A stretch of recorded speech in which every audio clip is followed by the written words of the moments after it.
Hello नमस्कार आदाब सत श्री अकाल आप सभी को स्वागत है आप सभी का science editorial of the week में जहां पर हम डिस्कस करते हैं खूब सारा साइंस।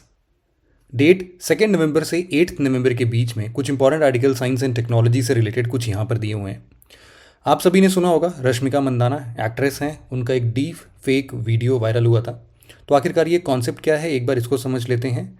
साथ ही साथ आज के डेट में अगर आप देखोगे तो बहुत सारे ऐसे कंट्रोवर्सीज होते हैं, जैसे आज का ही एक न्यूज़ और सामने आया है जिसमें कैटरीना कैफ का डीप फेक वीडियो अभी वायरल आया टाइगर मूवी से। तो आखिरकार ये पूरा कॉन्सेप्ट क्या है डीप फेक। इसके बाद एक N95 मास्क, मतलब कि दिल्ली में जो पॉल्यूशंस हो रहे हैं ना, उससे रिलेटेड बहुत लोग अपने कॉटन क्लॉथ वाले मास्क यूज़ कर ले रहे हैं। कभी लोग क्या करते हैं, नॉर्मल जो सर्जिकल मास्क होते हैं उनको यूज़ कर लेते हैं। N95 मास्क कितना ज़्यादा सूटेबल है ऐसे पोल्यूशन को कंट्रोल करने में, या फिर कितना आपको बचा सकता है, उसके बारे में ये पूरा आर्टिकल इंडियन एक्सप्रेस के एक्सप्लेन सेक्शन में है, उसको हम डिस्कस करेंगे। फिर एक और पोर्शन है ब्लिचले पार्क डिक्लेरेशन। ये एक्चुअल में कौन सा डिक्लेरेशन है, ये बहुत ही हिस्टोरिक प्लेस है एक्चुअल में ब्लिचले पार्क, इसके बारे में भी जानेंगे इस वीडियो में। स्मॉल मॉड्यूलर रिएक्टर और ऑरोरा लाइट्स के बारे में समझेंगे।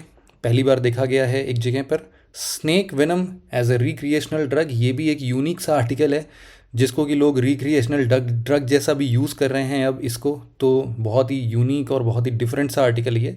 और एक हीमोग्लोबिन से रिलेटेड एक कॉन्ड्रोसाइट्स के नाम पर एक आर्टिकल है, इसको भी बहुत छोटे से आर्टिकल्स हैं ये सब, इनको डिस्कस करेंगे। शुरुआत करते हैं अपने सबसे पहले आर्टिकल से, डीप फेक। देखो डीप फेक वीडियोज़ अभी बहुत ज़्यादा पॉपुलर है। इन सबको समझने के लिए आपने शायद ये वाली वीडियो देखी होगी या नहीं देखी होगी, बट सम वॉट कि ये जो पर्सन है, ये इनका नाम है ज़ारा। अब इनकी वीडियो, कोई ये ब्रिटिश ओरिजिन की इंडियन पर्सन है और उनके ऊपर ये फेस को हम लोगों ने रिप्लेस करके, हमारी एक एक्ट्रेस हैं रश्मिका मंदाना, उनका फेस लगा दिया गया। तो ये जो पूरा आर्टिकल है ना, वो इस बारे में बात कर रहा था कि भाई आपको ऐसे फेक वीडियोस एक्चुअल में आइडेंटिफाई कैसे करने होते हैं। इसके लिए देखो कुछ एक कॉन्सेप्ट जो हमें समझना चाहिए। सबसे पहले आपको ये समझना चाहिए कि दो टर्म्स यूजुअली यूपीएससी हमेशा पूछती है, एक है ऑगमेंटेड रियलिटी और एक है वर्चुअल रियलिटी। तो यहाँ पर अब आपको ये समझना है कि ऑगमेंटेड रियलिटी क्या होता है। सबसे इजी एग्जांपल देता हूँ आप लोग को। जब आप लोग अभी फ़ोटो क्लिक करते हैं अपने स्मार्टफोन से, तो कभी आप लोगों ने देखा है उसमें दो ऐसे बनी ईयर्स या फिर कान बड़े बड़े आ जाते हैं, एक लंबी सी जीभ लटकते हुए आ जाती है, या फिर चश्मे आप लोग के ऊपर आँखों पर ऐसे ही आ जाते हैं। मतलब क्या है कि रियल वर्ल्ड में कुछ भी चीज़ें हो रही हैं और अगर उसका ओवरले हम लोग अपने मोबाइल स्क्रीन पर देखते हैं, चश्मा लगा दिया, दाढ़ी लगा दिया, कैप लगा दिया, ऐसे बहुत सारे देखते हैं ना आप लोग। तो जब भी ऐसा कुछ भी रियल वर्ल्ड के साथ हम लोग अपने वर्चुअल वर्ल्ड को इंटरैक्ट करने के लिए बोलते हैं, तो ऐसे सिचुएशन को हम लोग बोलते हैं ऑगमेंटेड रियलिटी, है ना। ऑगमेंट हो जा रहा है, मतलब कि जो भी हमारा रियल वर्ल्ड है, रियल वर्ल्ड के ऊपर हम लोग एक और छाप छोड़ दे रहे हैं, ऑगमेंट कर दे रहे हैं, इसके ऊपर कुछ चिपका दे रहे हैं जो कि रियल नहीं है, ठीक है, मतलब जो कि वर्चुअल है। तो ऐसे सिचुएशन को हम लोग क्या बोलते हैं, ऑगमेंटेड रियलिटी। इसमें आप लोग बहुत ईजिली डिस्टिंक्ट कर पाते हो कि रियल वर्ल्ड क्या है, ऑगमेंटेड वर्ल्ड क्या है, या फिर वर्चुअल वर्ल्ड क्या है। स्मार्टफोन, टैबलेट, बहुत सारे ऑगमेंटेड रियलिटी वियरेबल्स भी आते हैं, उनके तहत भी आपको ये सारी चीज़ें देखने को मिलेंगी। इसमें जैसे कुछ चीज़ें और भी हैं, जैसे अभी आपने देखा होगा शायद कि आईफोन या फिर एप्पल कंपनी ने अभी एक ऐसे ही वर्चुअल रियलिटी सेट एक लॉन्च किया है जिसको आप वियर कर सकते हैं। इसमें क्या है कि आप सामने अपने पूरे घर को एक ऑगमेंटेड रियलिटी में कन्वर्ट कर सकते हैं। मतलब कि आपके आगे पीछे, मतलब मान लीजिए आप अपने सोफे पर बैठ के या फिर कुर्सी पर बैठ के आप आराम से देखना चाहते हैं, और आपका उसमें टेबल भी दिखेगा, आपके चेयर के आगे अगर वो टेबल लगी है टेबल भी दिखेगा, लेकिन इस टेबल के आगे अपने आप एक बड़ी सी स्क्रीन सिनेमा हॉल टाइप की क्रिएट हो जाएगी। आप उतने बड़े स्क्रीन पर कोई भी मूवी चला के देख सकते हैं। वो क्रिएट कुछ नहीं हो रही है, बस इंटरनली ऐसा रियलाइज़ हो रहा है। तो it is a mixture of augmented reality and virtual reality. तो दोनों के मिक्सचर वाले रियलिटीज़ भी अब आ चुके हैं, ठीक है, जिसमें हम लोग ऑगमेंटेड रियलिटी में अपना ओरिजिनल टेबल वगैरह सब कुछ यूज़ कर रहे हैं, या फिर कुछ नहीं समझ में आया, हमने अपनी दीवार को कुछ इस तरीके से बना दिया कि वही स्क्रीन में कन्वर्ट हो गई। तो ऐसा कुछ भी ऑगमेंटेड रियलिटी हो सकता है। अब ये वर्चुअल रियलिटी क्या है, वर्चुअल रियलिटी में हम लोग कुछ भी रियल वर्ल्ड की चीज़ें नहीं देखते हैं, हम लोग पूरा सबमर्स्ड हो जाते हैं उस खोखली दुनिया में, या फिर आप बोल सकते हो अनरियलिस्टिक दुनिया में। कोई भी ऐसा वर्चुअल वर्ल्ड है उसके अंदर अगर हम लोग सच में पूरे के पूरे अंदर घुस जाते हैं, तो आज के डेट में जो भी वर्चुअल रियलिटी वाले ये हेडसेट्स आते हैं ना, ये तो मार्केट में बहुत चले हुए हैं। कोई भी मूवी देख रहे हो, आपको इर्द गिर्द में अब कुछ भी हो रहा है नहीं समझ में आएगा, ना ही दिखाई देगा, आप पूरा सबमर्स हो चुके हो उसके अंदर। अब आप ये डिस्टिंक्ट नहीं कर सकते हो कि रियल वर्ल्ड में क्या चीज़ें दिख रही हैं, वर्चुअल वर्ल्ड में चीज़ें क्या दिख रही हैं। क्यों? क्योंकि आपको सिर्फ एक ही वर्ड दिख रहा है, वर्चुअल वर्ल्ड। तो ऐसे सिचुएशन को हम लोग क्या बोलते हैं? Virtual reality. और ये स्मार्टफोन इन सब में अभी नहीं आया है। इसके लिए आपको पूरा VR हेडसेट जो है, वर्चुअल रियलिटी हेडसेट, वो ही पहनना पड़ेगा। क्यों? क्योंकि आपको सबमर्स होना एक ऐसी दुनिया में जिससे कि आपका नाता आपकी असली दुनिया से कट जाए। ये है आपका वर्चुअल रियलिटी। आई होप ये दोनों पॉइंट्स बहुत क्लियर होंगे आपको। इसी से रिलेटेड यूपीएससी ने 2019 में एक क्वेश्चन भी पूछा था, जरा इसको देखते हैं। 2019 वाला क्वेश्चन, इसको आप सबको आंसर करना है, ABCD में से कौन सा करेक्ट है। तो इसमें बोल रहा है कि ऑगमेंटेड रियलिटी में क्या होता है कि हम लोग कंप्लीटली अपने फिजिकल वर्ल्ड से शट आउट हो जाते हैं, बाहर आ जाते हैं। वर्चुअल रियलिटी में क्या होता है कि हम लोग रियल लाइफ ऑब्जेक्ट्स या सराउंडिंग के ऊपर किसी भी ऑब्जेक्ट को प्रोजेक्ट कर देते हैं। मतलब आप समझ सकते हो क्या ही इसमें होगा, बहुत बहुत ईजी है ना।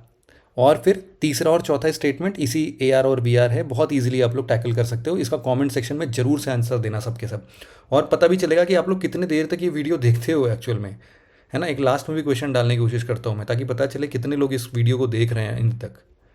वापस आते हैं अपने आर्टिकल की तरफ, जिसमें हम लोग डीप फेक की बात कर रहे थे। तो कैसे आइडेंटिफाई करना है? यूजुअली इंडियन एक्सप्रेस के इस आर्टिकल में 7 ऐसे रीजंस दिए गए थे। आप लोग चाहो तो इनको नोट डाउन कर सकते हो फटाफट से। देखो, पहला रीज़न क्या है? वो बोलता है ना कि कोई भी अननेचुरल आई कांटेक्ट होगा। मतलब कि आपका आई बहुत तेज़ी से जैसा नेचुरल मूवमेंट करता है ना, वैसा कुछ नहीं होगा। तो आप उससे एक बार टैकल कर सकते हो। फिर एक बार जो आपका कलर्स होते हैं या लाइट बैकग्राउंड होता है, इन सब में आपको मिसमैच दिखेगा। ठीक है, मिसमैच इन कलर या सराउंडिंग, ऐसा कुछ बोल सकते हैं। फिर इसी तरीके से हम लोग ये भी बोल सकते हैं कि जो ऑडियो क्वालिटी है वो भी बहुत बार डिस्टिंक्ट होती है ओरिजिनल वॉइस से। बहुत ही कंपेयर करके देखोगे तो आपको सिमिलर नहीं दिखेगी। चौथे नंबर पर उन्होंने बोला कि जो भी बॉडी शेप या मूवमेंट होता है वो थोड़ा स्ट्रेंज सा होता है। स्ट्रेंज बॉडी शेप आप बोल सकते हो। इसी के साथ साथ एक इन्होंने बोला कि भाई देखो, जो फेशियल मूवमेंट्स होते हैं ये भी बहुत जगह पर आर्टिफिशियल ही लगेंगे, मतलब एक्चुअल नहीं लग सकती है। फेस मूवमेंट्स को बहुत अच्छे से ट्रेस करना है, क्योंकि हर बार आर्टिफिशियली जो भी ये इसका पोजीशन टर्न हो रहा होगा इधर या इधर, उस पूरे पोजीशन को आर्टिफिशियल इंटेलिजेंस इतने अच्छे तरीके से सेव नहीं कर पाता है। तो फेशियल मूवमेंट्स पर आपको बहुत गौर करना है, और इनफैक्ट सबसे तेज़ी से आप इसी से समझ भी जाते हो। इसमें फेशियल फीचर्स की पोजीशनिंग बहुत अननेचुरल सी होती है, मतलब कि एक्सप्रेशन और ये सारी चीज़ें बहुत गंदी होगी। आप एक बार ये भी देख सकते हो कि आपका जो फिज़ीक है वो फिज़ीक भी कभी भी आपको क्लियर नहीं दिखेगा, बहुत ऑकवर्ड पोजीशंस में आपको दिखेगा। और बिल्कुल भी सही तरीके से आप लोग मतलब बहुत ईजिली समझ सकते हो कि ये जो ओरिजिनल पर्सन है उसके फेस का ये body part mix and match कर ही नहीं रहा है। और साथ ही साथ आप देखो कि कभी भी फिंगर्स जो होते हैं ना, हमारे फिंगर्स कभी भी सही डायरेक्शंस में नहीं आएंगे। अगर आपको बेसिकली अगर मान लो कोई भी AI जनरेटेड टूल से आपने कोई भी इमेज अगर निकाली है, आप कभी भी देखना बहुत सारे ऐसे AI जनरेटिव टूल हैं जो कि आप उनको बोल सकते हो कि भाई हमें क्या करो कि एक ऐसे पर्सन, या फिर कुछ मान लो सलमान खान का है तो सलमान खान की एक ऐसी फ़ोटो लेके आओ जिसमें वो सामने अक्षय कुमार को गोली मार रहे होंगे, तो ये सच में एक ऐसा पिक्चर प्रेजेंट कर देगा आपको। लेकिन आप उसमें देखोगे ना, सलमान खान के हाथों में जब बंदूक पकड़ी होगी तो उसमें हाथों की उंगलियां बहुत गलत तरीके से प्रेजेंटेड होगी। हाथों की उंगलियां बनाना अभी तक आर्टिफिशियल इंटेलिजेंस का one of the most difficult हिस्सा है ना। तो इसीलिए अभी भी वो नहीं आए। तो इन सभी चीज़ों से भी आप इसको टैकल कर सकते हो। हमारा अगला आर्टिकल बहुत इंपॉर्टेंट ये भी है कि दिल्ली में जितना पॉल्यूशन है, तो क्या मास्क से आपको प्रोटेक्शन मिलेगा क्या? एक रिपोर्ट के अनुसार ये आया है, 2019 का ये रिपोर्ट है। ये रिपोर्ट लैंसेट जर्नल में पब्लिश हुआ था, ग्लोबल बर्डन ऑफ डिसीज़ के नाम से। तो ये जो ग्लोबल बर्डन ऑफ डिसीज़ है, इसमें क्या कहा गया? इसमें बोला गया कि देखो, जो इंडिया में 2019 में पूरा डेथ हुआ था उसमें से 1.67 मिलियन डेथ्स जो हैं वो किसकी वजह से हुए हैं? पुअर क्वालिटी ऑफ एयर, या फिर हम बोल सकते हैं एयर पोल्यूशन की वजह से। एयर पोल्यूशन एक वजह इतना बन रहा है कि 1.67 मिलियन लोगों की डेथ हो जा रही है। मतलब कि जितना टोटल डेथ हुआ है उसका अप्रॉक्सीमेटली 17.8% डेथ सिर्फ और सिर्फ किसकी वजह से हो रही है? एयर पोल्यूशन की वजह से हो रही है। तो अपने आप में बहुत कंसर्निंग है। और इसीलिए यूजुअली क्या होता है कि हम लोग मास्क पहनते हैं, बहुत बार हम लोग क्लॉथ वाले मास्क पहन लेते हैं, घर पे मम्मी और दीदी लोग ऐसे सिल देती हैं कभी कभी, उनको देख लेते हैं, या फिर लोकल मार्केट में कहीं मिल रहा होता है उसको पहन लेते हैं।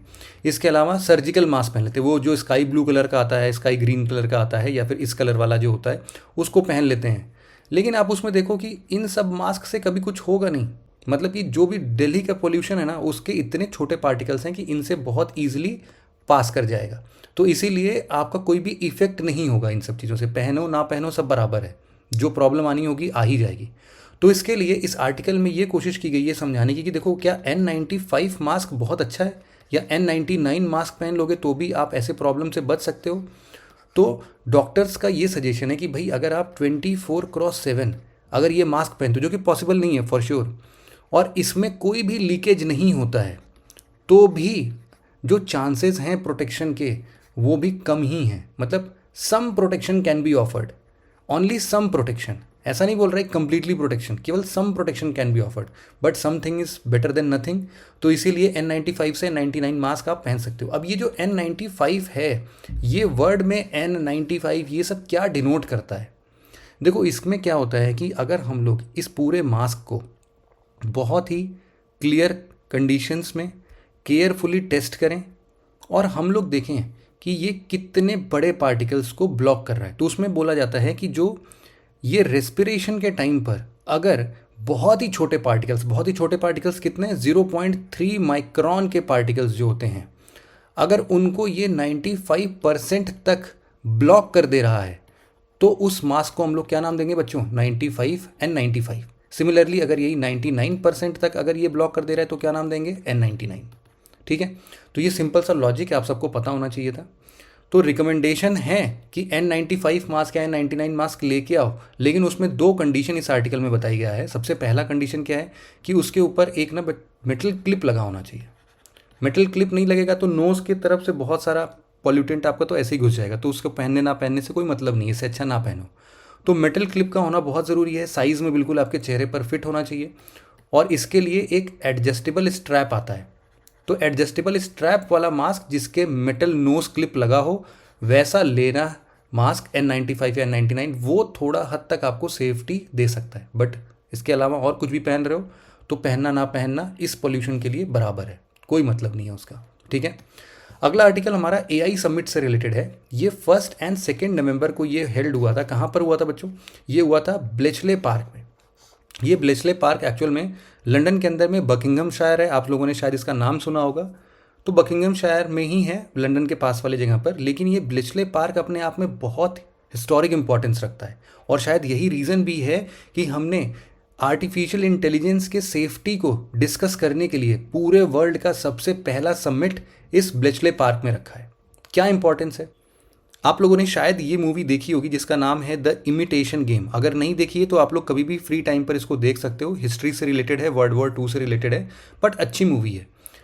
इमिटेशन गेम जो है ना, इसमें एक कैरेक्टर है ट्यूरिंग।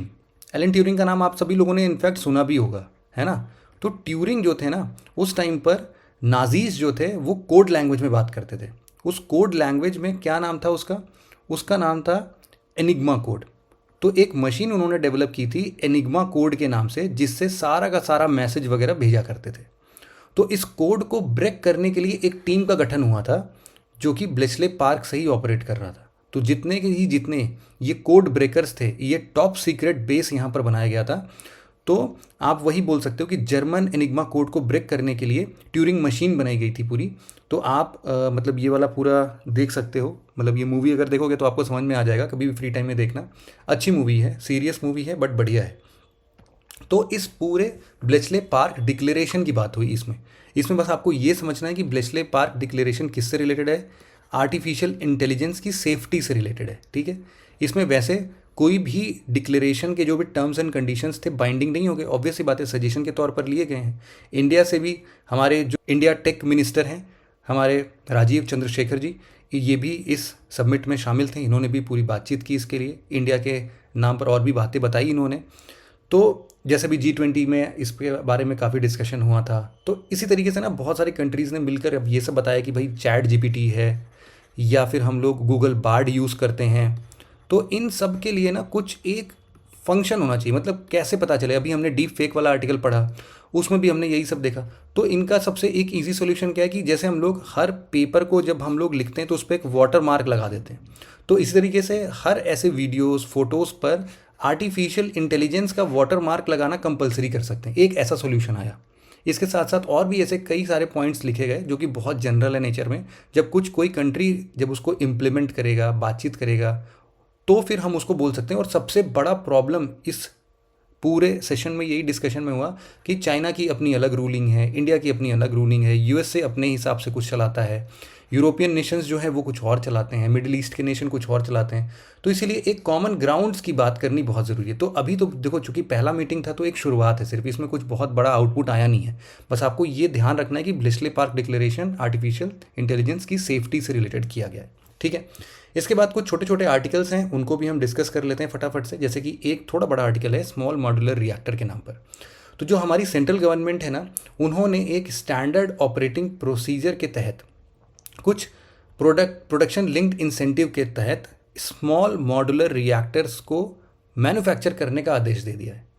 मतलब कि इंडिया के न्यूक्लियर एनर्जी के बास्केट में हम लोग अपनी न्यूक्लियर एनर्जी को थोड़ा सा और इंक्रीज करना चाहते हैं। तो ये स्मॉल मॉड्यूलर रिएक्टर होते क्या हैं? ये देखो, छोटे मॉड्यूलर रिएक्टर्स, मतलब ये छोटे न्यूक्लियर रिएक्टर्स होते हैं जो कि इलेक्ट्रिसिटी पैदा करने में हमें हेल्प करेंगे, लेकिन इनकी जो कैपेसिटी होती है वो हमारे ओरिजिनल वाले कैपेसिटी का अप्रॉक्सीमेटली 1/3 होता है। 1/3 या उससे कम, तो कुछ भी हो सकता है। लगभग ऐसा बोल सकते हो कि पावर कैपेसिटी इसकी 300 मेगावाट तक जा सकती है, लेकिन इससे ज़्यादा नहीं जा सकती। इससे कम कुछ भी हो सकती है, 10 मेगावाट भी हो सकती है, 20 मेगावाट भी हो सकती है। और इनफैक्ट ये सब चीज़ें डेवलप भी की गई हैं। अब इनके बहुत सारे टाइप्स हो सकते हैं। देखो, सबसे पहला क्या है? Land based water cooled small modular reactors. इसमें कुछ नहीं, जैसा कि नाम सजेस्ट कर रहा है कि सबसे पहले इसको कहीं मैरीटाइम और इन सब जगहों पर नहीं रख रहे हैं। ये लैंड बेस्ड है, मतलब कि ज़मीन पर रहने वाला है।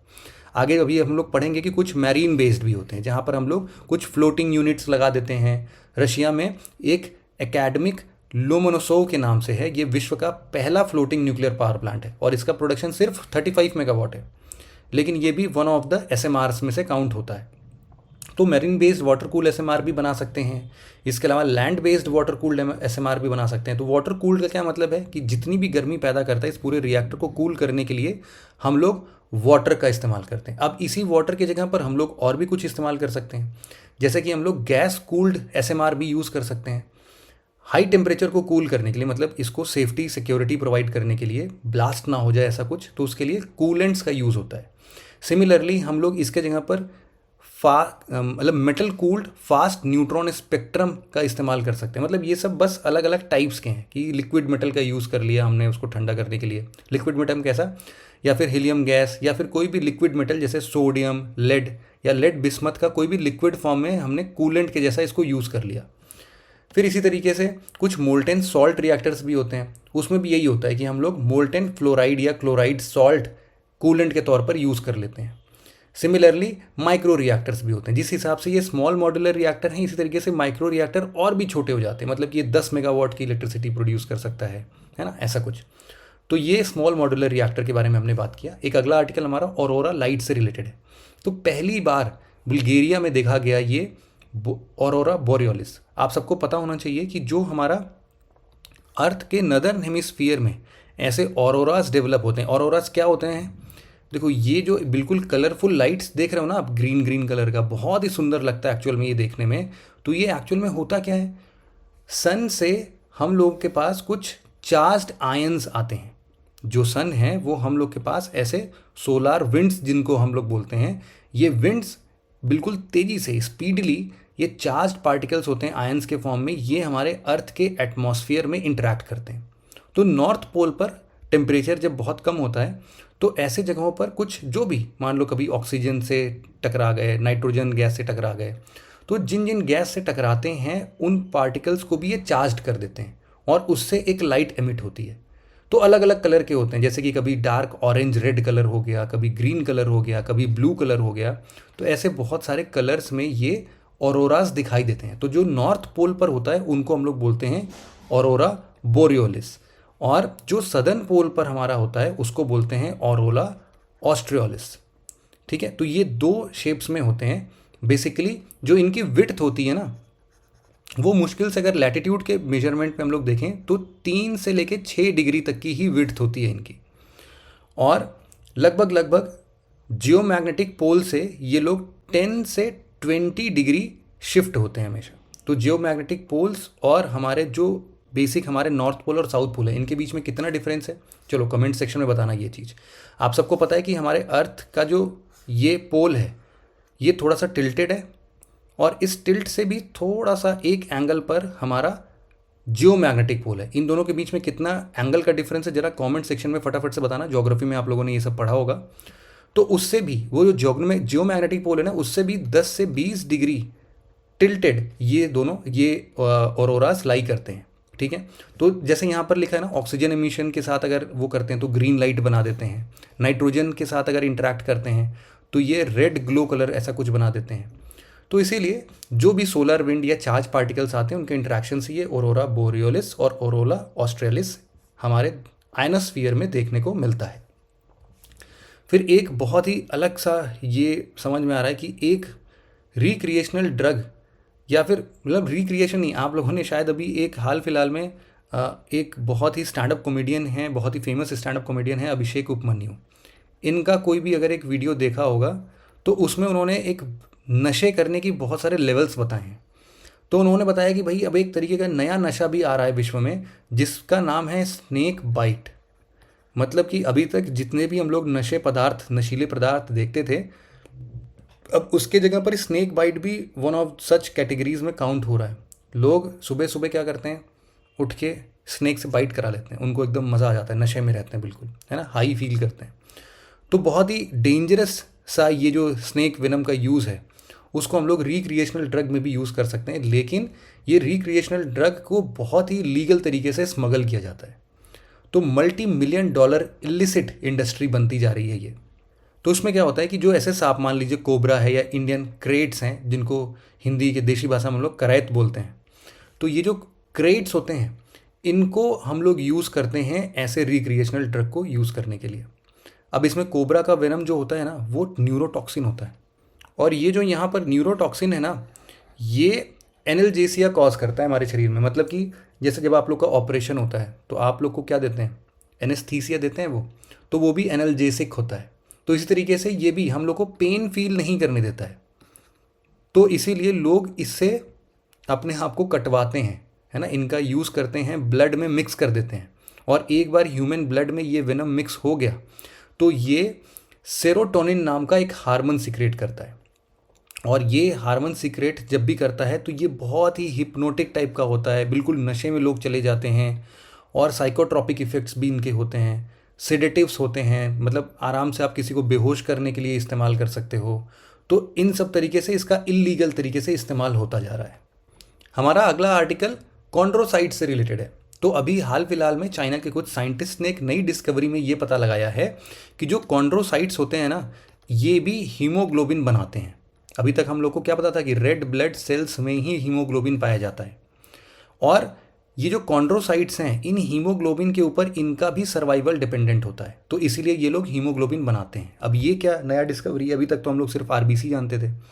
तो कॉन्ड्रोसाइट्स एक्चुअल में होते क्या है, कॉन्ड्रोसाइट्स कार्टिलेज बनाने का काम करते हैं। अब ये कार्टिलेज क्या होता है, कार्टिलेज समझ लो एक थिक टिश्यू है, जो थोड़ा हार्ड टिश्यू होता है, जो कि हमारे बोन्स को कनेक्ट करता है। इसका सबसे अच्छा एग्जांपल अगर आपको देखना है तो अपने कान में जो ऊपर की ये सारी हड्डियां हैं बहुत ही फ्लेक्सिबल नेचर की होती हैं, तो ये सब क्या है एक्चुअल में आपके कार्टिलेज हैं। ठीक है, तो आप लोग इसको फील कर सकते हैं। तो इसीलिए क्या होता है कि जो रेड ब्लड सेल्स में हीमोग्लोबिन नाम का एक प्रोटीन फाइंड किया गया था, मतलब अभी भी फाइंड होता है, और इसका सबसे मेजर कंपोनेंट आयरन वगैरह भी होता है। तो हीमोग्लोबिन की कमी से क्या हो जाता है, क्या होता है, एनीमिया। जिसको पता है बहुत अच्छी बात है, अभी हाल फिलहाल में अपने प्रारंभ बैच में भी इसको डिस्कस किया था हमने कि एनीमिया हो जाता है जब भी हम लोग आरबीसी की कमी या फिर ब्लड की कमी देखते हैं, तो है ना। तो उसमें हीमोग्लोबिन का भी बहुत बड़ा रोल है। हीमोग्लोबिन क्या काम करता है, हीमोग्लोबिन एक्चुअल में हमारे शरीर में ऑक्सीजन लेके जाता है हर जगह। इसका क्या काम है, जहाँ पर भी ऑक्सीजन इसको दिखता है, जैसे लंग्स में हम लोग का जब भी ऑक्सीजन आता है तो ये वहाँ से उठाता है ऑक्सीजन और पूरे शरीर में हार्ट के थ्रू इसको पंप करके हर जगह पहुँचा देता है। ठीक है, तो हम लोग इसीलिए बोलते हैं ऑक्सीजनेटेड ब्लड या फिर ऑक्सीजनेटेड आरबीसीज जो बोलते हैं ना, वो इसीलिए होता है क्योंकि वहाँ पर हीमोग्लोबिन प्रेजेंट होता है।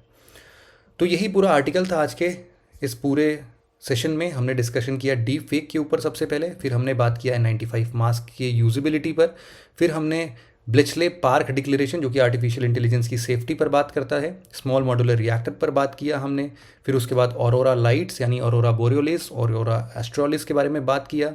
उसके बाद हमने स्नेक वेनम के रिक्रिएशनल ड्रग और इससे इलिसिट यूज़ के बारे में बात किया, और फाइनली हमने हीमोग्लोबिन या फिर कॉन्ड्रोसाइट्स के बारे में बात किया। तो ये था आज का पूरा article. Thank you very much for listening it very patiently friends. Have a nice day.